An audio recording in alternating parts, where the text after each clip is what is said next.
Today, on behalf of CTSSO, it's my honor to invite Dr. Collet to our society to deliver a keynote speech. Dr. Collet talks about the relationship of sleep and obesity. So, welcome, Dr. Collet. Thank you. Thank you for the invitation. Where are you from?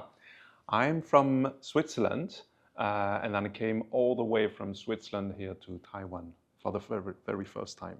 Okay. Very happy to meet you again here. Yes, we actually met in Lyon in France last year. Could you introduce your background of study?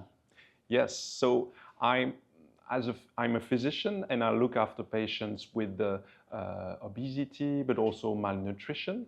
And as a physician, I'm also interested in doing clinical research. I do clinical research mostly in the field of intermittent fasting, and then the link between intermittent fasting and nutrition and chronobiology.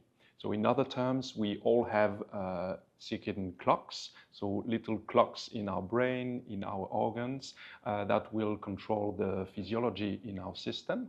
And then my strong interest is how we can link those clocks, those inner clocks, to how we eat and when we eat. So what did you find from your study and from the meta-analysis? So in our study on sleep that was done a few years ago when I was in England, we studied how the caloric restriction for 48 hours could change the structure of sleep.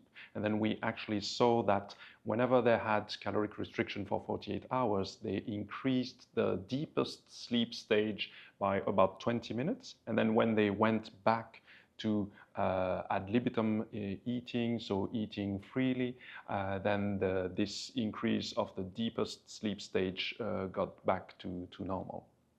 And then that's what got interested in me into the research of intermittent fasting and chronobiology.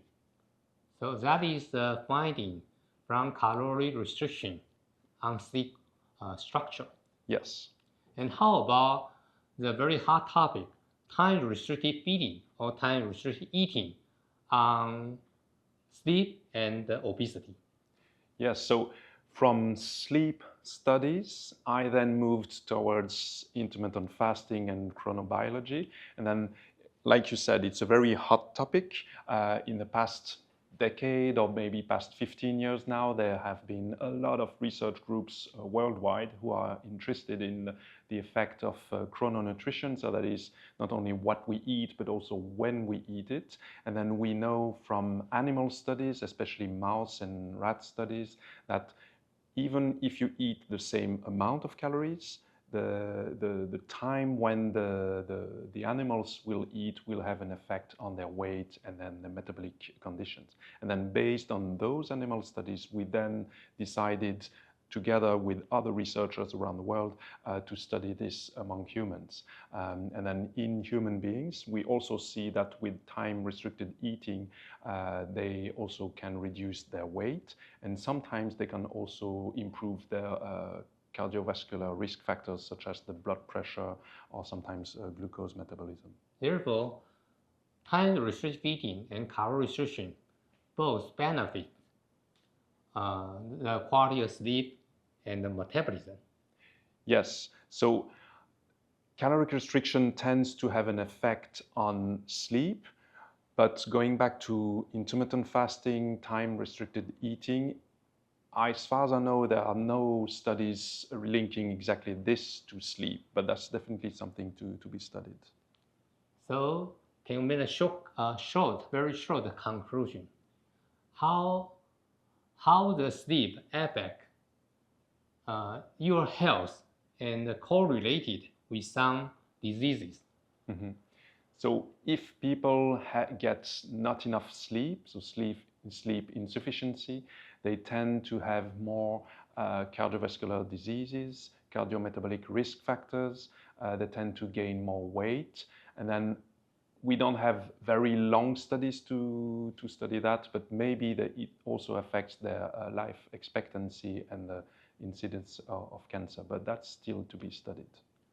So interestingly, you also compare about the epidemiology of obesity between Switzerland and Taiwan. What did you find from that? So yeah, while preparing to come to Taiwan, I was very interested in knowing the prevalence, the frequency of obesity in this country. And then what I saw is that it matches very closely the prevalence of obesity and overweight in Switzerland, which is lower than the average in the world, but unfortunately still increasing in the past few decades. So that means sleep disturbances are more prevalent in Taiwan as well as in the Western countries. Yes, exactly. So it is increasing, and then that's why we need to take care of obesity and all the associated conditions. Okay, thank you. Thank you, Dr. Collet.